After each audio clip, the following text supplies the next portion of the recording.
I used to believe weddings were supposed to be about love. About finally stepping into your happily ever after. About promising forever to the person who made your world make sense. But at mine, it turned into a public execution. I remember standing under the chandelier, watching the crystal light dance across the white roses that lined the aisle. My heart was racing, but not from nerves, from pure joy. The pastor was performing the marriage rites. His voice steady and warm. I was thinking it would be a tiny ceremony formality. Just a few words exchanged, rings slipped on fingers, then we'd be married. My fiancé Daniel held my hand, his palm warm and slightly sweaty against mine. He squeezed gently and I squeezed back. Everything felt perfect. The music had just faded. The guests sat quietly, expectantly. My mother dabbed at her eyes with a tissue. My father stood stiff and proud in the front row. Until my sister stood. Until she asked the question no one expected. The room fell completely silent. When the pastor asked if anyone objected to this union, I never thought anyone would actually stand. It was supposed to be rhetorical, a formality from old traditions that nobody took seriously anymore. And yet my sister Vanessa did. She rose from her seat in the third row, smoothing her pale blue dress. She didn't shout. She didn't look angry. She just smiled. That calm, self-satisfied smile I'd seen 1,000 times growing up. The smile that said she knew something you didn't. She spoke clearly, loud enough for everyone to hear. Before you continue, there's something everyone should know about the bride. The room folded inward. Every eye turned from me to her, then back to me. Daniel's face went through 100 small changes in seconds. Shock first, his eyes widening.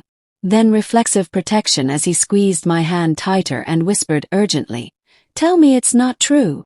His voice cracked with emotion. Everything froze. Time stretched impossibly thin. I became invisible even though I was standing at the altar in a white dress. I remember the way the chandeliers caught the light as I felt my stomach drop. It was like falling in slow motion. I couldn't breathe, couldn't think, couldn't move. My throat closed up. My hands went numb. Daniel was still holding one hand, but I couldn't feel it anymore. The pastor looked confused, glancing between Vanessa and me, unsure what to do. This wasn't in the ceremony plan. Nobody tells you what happens when someone actually objects at a wedding. The guests started murmuring, low voices building like a wave. My mother's face turned toward Vanessa with concern, not anger, not confusion, concern. Like she'd been expecting this. That's when I knew something terrible was coming. That's when I knew I was completely alone. Even before Vanessa spoke again, I knew my life was about to shatter completely. Vanessa went on, her voice steady and practiced. She went on to imply that I'd lied about my qualifications, about my job at the marketing firm downtown, even about how Daniel and I had met. Every word was carefully chosen. It was all framed like concern, not malice. Like she was doing this out of love, out of duty. She played it perfectly. Her voice trembled at just the right moments. Her eyes filled with tears that never quite fell. She was believable. Completely believable. "I'm worried for the family's reputation," she said, her voice breaking just enough to sound genuine. "I can't let my sister start a marriage built on lies. I love her too much to stay silent." The words hung in the air like poison. Each accusation landed with precision. She mentioned my college degree, suggesting I'd faked it. She talked about my job, implying I'd exaggerated everything. She even twisted how Daniel and I met, making it sound inappropriate. And I just stood there, staring at her, unable to speak. Because how do you defend yourself against someone who knows exactly where to hit you? My mouth opened but no sound came out. Someone who knows your insecurities, your fears, your weaknesses. Vanessa had grown up with me. Shared a bedroom until we were teenagers. She knew which accusations would hurt most, which lies would be hardest to disprove. The shock was perfect. The timing was perfect to achieve her goal. Each word was a knife sliding between my ribs. Precise, painful, designed to cause maximum damage. My fiancé looked at me with eyes that had changed. The trust was already cracking. I could see it happening in real time. Confused first, then embarrassed, then angry. His jaw tightened. His hand loosened in mine. He whispered again, more urgently. "Tell me it's not true." I tried to speak, finally found my voice.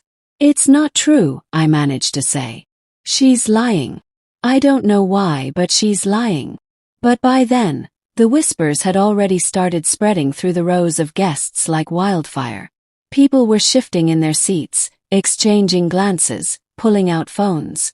My own mother was nodding slowly. Actually nodding as if my sister was doing something noble, something necessary. My father sat frozen beside her, his face unreadable, but he didn't stand to defend me. Didn't say a word. Daniel's mother rose halfway from her seat, her hand pressed to her chest like she might faint. His father's jaw was tight with barely contained anger. His sister's face showed pure disgust. I wanted to scream, to grab Vanessa and shake her, to demand she take it back. Instead I turned. My body moved on autopilot. I lifted my dress with both hands, the heavy fabric bunching in my fists. I tried locating the exit. There were doors everywhere, but suddenly I couldn't tell which one led out. I started walking toward every opening I saw, my vision tunneling, still searching for the exit. My legs felt weak, like they might give out any second. The dress was so heavy. When had it gotten so heavy? I wanted to run, but my strength failed me. My breath came in short gasps. The room tilted. I finally found an exit behind a decorative pillar. It looked too small, barely visible, like it might not even be real. Small enough to deny me access. But I pushed toward it anyway, stumbling slightly in my heels.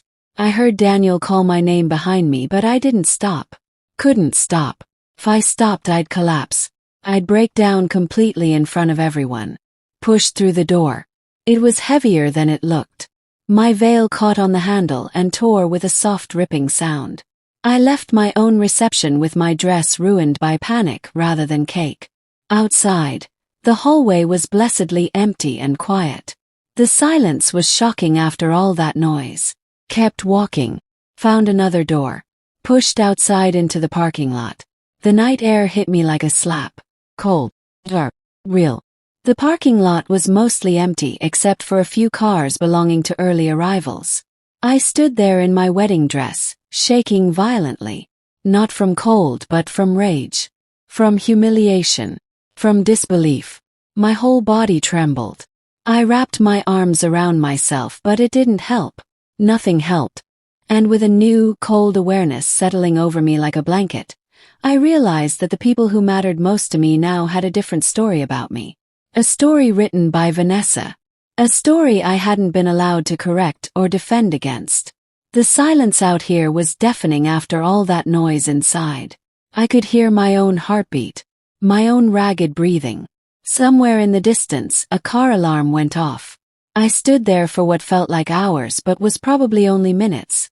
Eventually I walked to my car, got in, drove home alone, still in my wedding dress. I couldn't remember a single turn or stoplight. The next morning my phone wouldn't stop buzzing. The sound pulled me from a fitful sleep.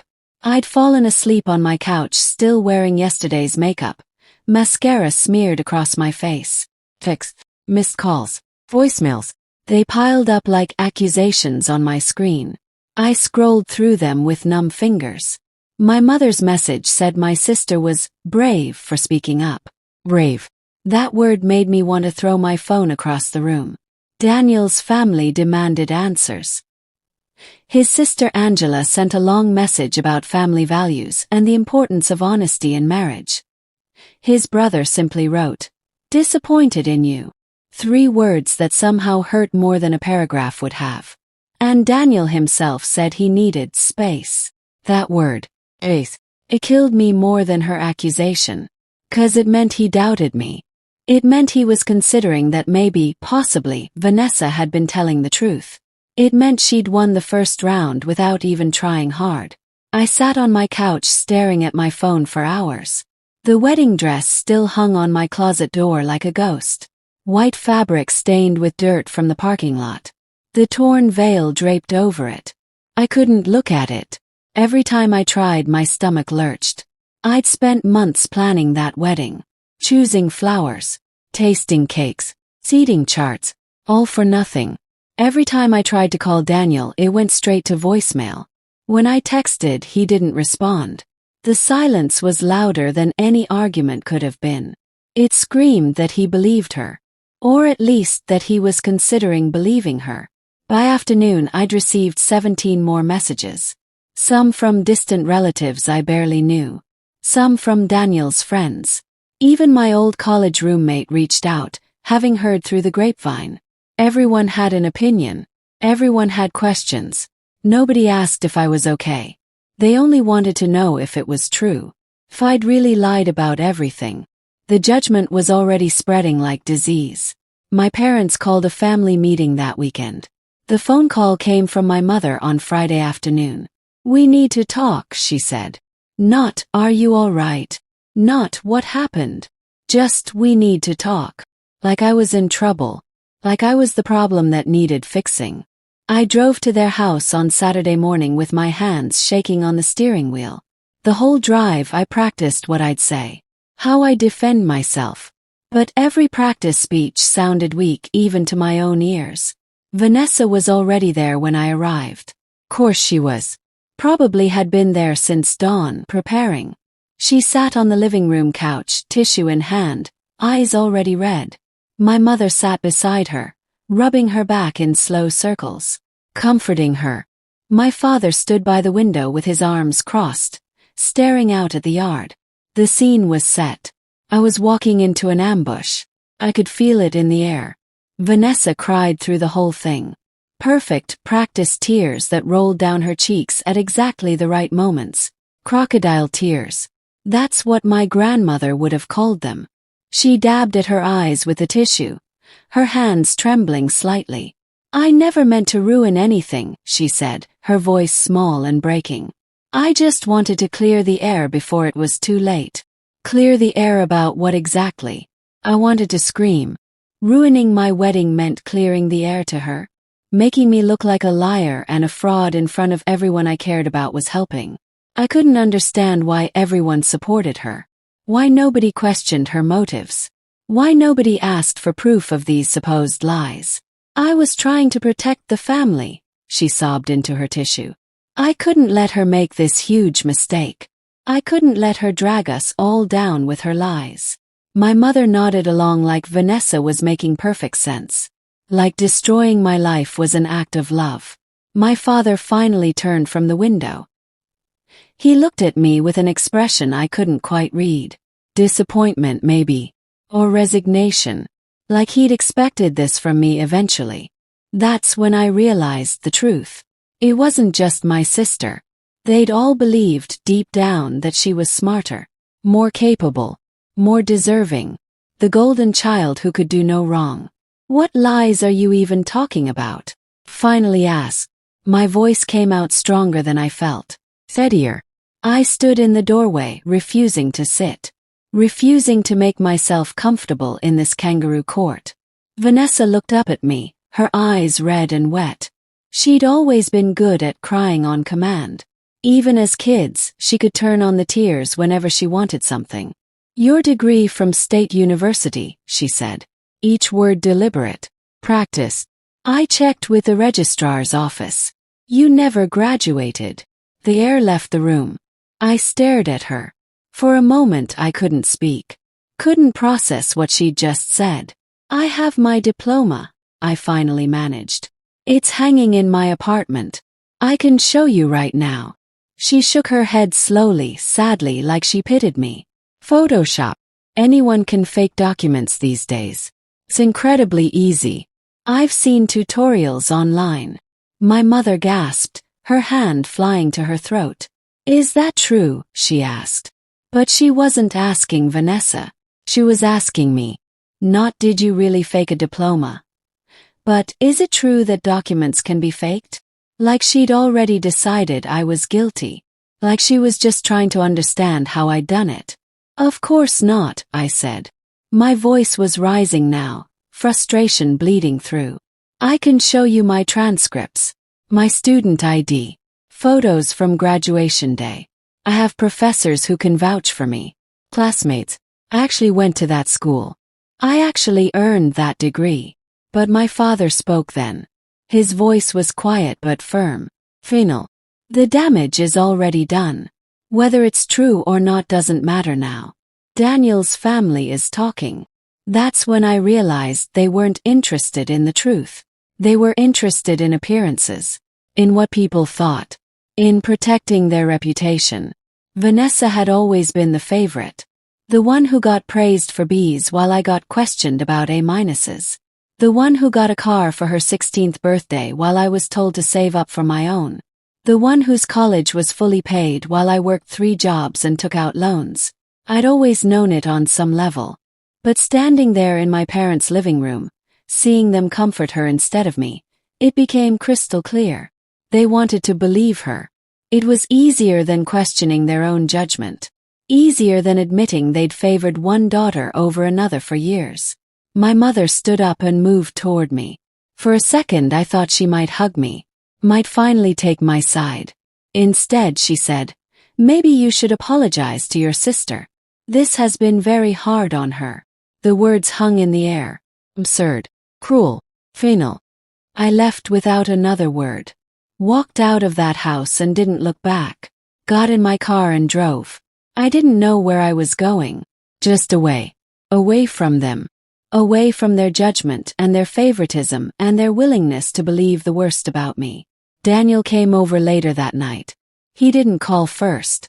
Just showed up at my apartment door. I saw him through the peephole and almost didn't open it. Almost pretended I wasn't home. But I needed to try one more time. Needed to make him understand. Open the door. He stood there in jeans and a t-shirt, looking exhausted. His eyes were red like he hadn't slept. He held something in his hand.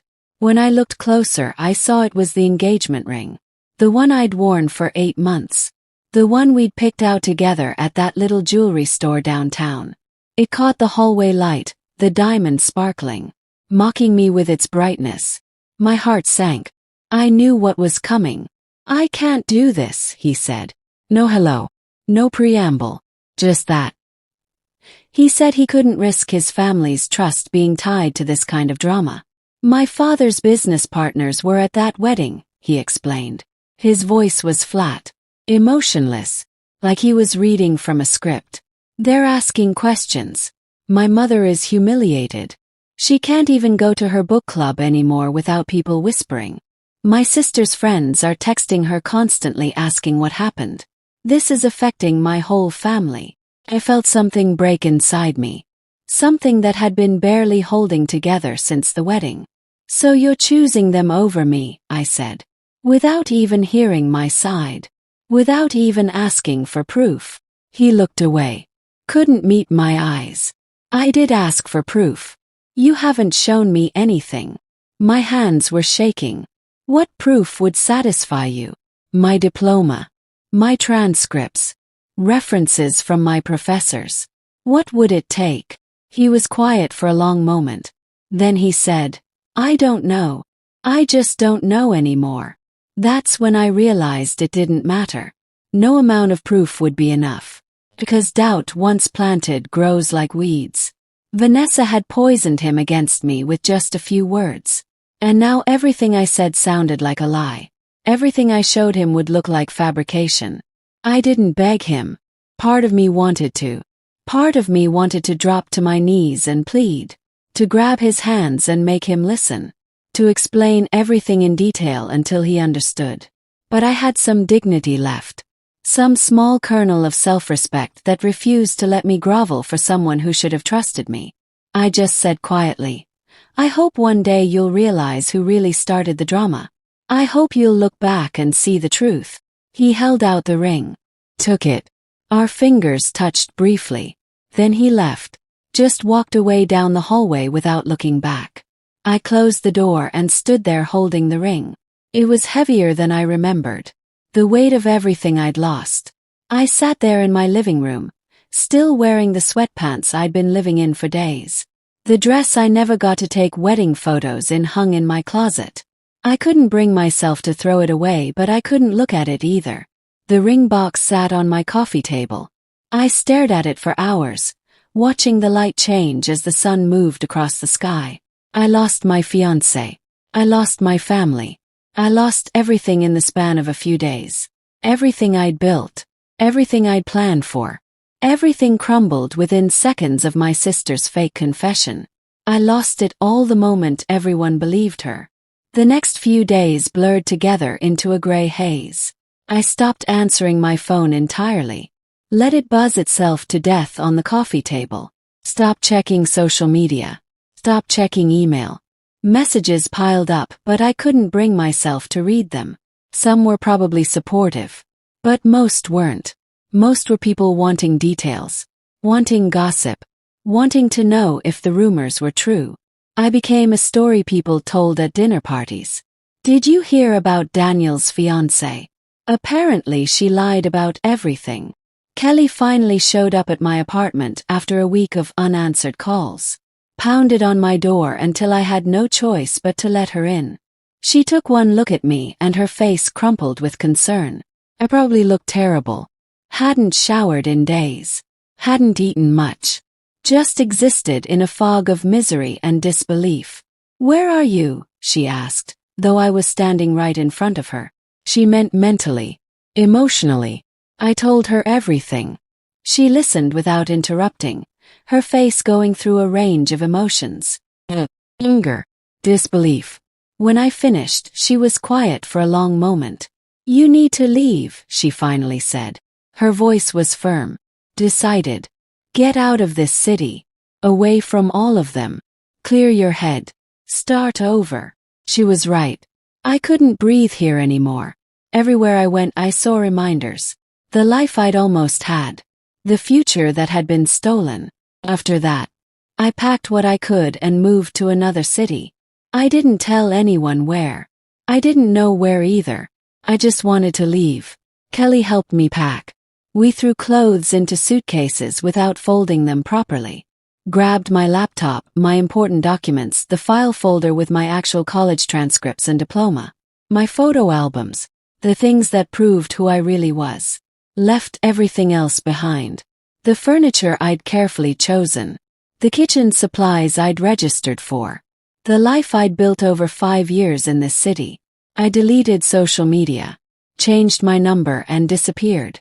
Erased myself from the internet as much as possible. And then I vanished. Drove out of the city at dawn when the streets were empty. Didn't look back. Not even once. The drive took hours. I stopped for gas and coffee that tasted like burnt rubber. My phone stayed silent in the cup holder. Nobody called. Nobody texted. The silence should have hurt, but instead it felt like relief. Like finally being able to breathe after holding my breath underwater for too long. I replayed my sister's false confession over and over. I kept arguing within myself if I was in a dream or reality. I waited for someone to wake me from sleep. Someone to tell me I've slept all day. But it was too real to be a dream. It was a reality. Who could have told me that my sister would go this far? It was beyond me. I kept moving as far as I wanted. Found a new city, a new apartment, new job. Started rebuilding from nothing. No family, no friends nearby, no history, no past. Just me and the truth I carried like armor. The apartment was tiny. 1 bedroom with barely any natural light. The kitchen was ancient. The bathroom tiles were cracked. But it was mine. Anonymous. A place where nobody knew me. I sat on the floor that first night, eating takeout Chinese food straight from the container. No furniture. No decorations. Just me and 4 bare walls and the chance to build something new. Something that was actually mine. My sister became the new responsible daughter overnight. Hosting dinners. Taking over family duties. Smiling through interviews about the strength of family bonds. She'd gotten exactly what she wanted. My humiliation. My silence. And the company role I had spent years preparing for. She got everything. I saw the announcement online. The family company newsletter. Her professional photo smiling back at me. Vice President of Operations. The position I'd trained for since college. The role I'd worked toward for 5 years. The job I'd done unpaid internships and extra coursework to prepare for. All hers now. Given to her. Handed over like a gift. She hadn't just ruined my wedding. She'd stolen my future. Taken the career path I'd built. Stepped into the life I was supposed to have. And she was smiling about it. That same calm, self-satisfied smile from the wedding. The smile that said she'd won. The smile that said she'd gotten away with it. The smile that made my blood boil. But what she didn't know was that humiliation can be a powerful motivator. And the silence. Sometimes it's just the sound of someone planning something. I wasn't going to fight her with words or gossips. I was going to fight her with results. And I was going to do it quietly, carefully calculated, so that when she finally fell, everyone would know it wasn't luck, that it was consequence. I started working, harder than I'd ever worked before. Got a job within 2 weeks. Nothing glamorous, just a marketing coordinator position at a small tech startup. The pay was less than I'd made before, but it was a start, foothold, a chance to prove myself in a place where nobody knew my history. I threw myself into the work, stayed late every night, volunteered for extra projects, learned everything I could, built my reputation brick by brick, made new connections, earned trust through results, not family name. And slowly, very slowly, I started to rebuild. Not the life I'd lost, but something better, something that was actually mine. This is just the beginning of a battle between sisters. It was a family battle. The one initiated by my own sister. Supported by everyone within. It was going to be a long battle. An history book was opened on my wedding day. 3 years passed. I built my career from nothing. Started taking freelance clients. Built a portfolio. Got referrals. My client list grew steadily. Made a name for myself in the industry. And then one day, an invitation arrived in my email. My father's company was celebrating 40 years in business. Huge event. Industry leaders. Former clients. Family. Everyone would be there. Including Vanessa. I stared at that invitation for a long time. 3 years ago, I would have deleted it immediately. But now, looking at everything I'd built, I felt something different. Not panic. Not fear. Cold determination. I was going back. Not to reconcile. Not to forgive. To reclaim what was mine. And to make sure everyone finally knew the truth. I typed out a short reply. I'll be there. Then I started planning my return. Have you ever had to draw a line with family to protect your peace? I discovered that sometimes the most loving thing you can do is set boundaries. What do you think will happen next? What would you have done in her shoes? Share your thoughts below.